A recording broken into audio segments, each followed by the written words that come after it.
டோலர்ஸ் of my heart. எல்லாருக்கும் மாலை வணக்கம். என்னுடைய மாலை உணவு காலையில் வெறும் காய்கறி மட்டும்தான் சாப்பிட்டேன்.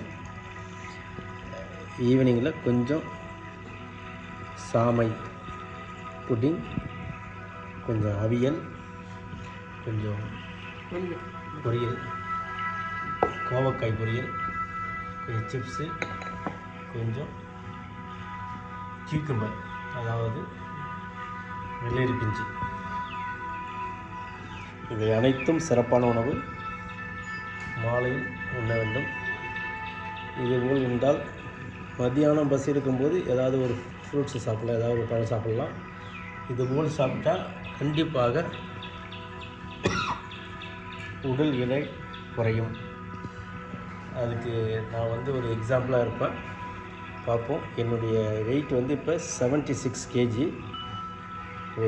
ஒரு மாதம் இந்த மாதிரி சாப்பிட்டு பார்ப்போம். ரைஸ் இல்லாமல், கார்போஹைட்ரேட் இல்லாமல் இந்த மாதிரி சாப்பிட்டு பார்த்துட்டு அதுக்கப்புறம் சொல்கிறேன் எப்படி வெயிட் குறைஞ்சிருக்குன்னு. வாழ்க வளமுடன். நன்றி, வணக்கம்.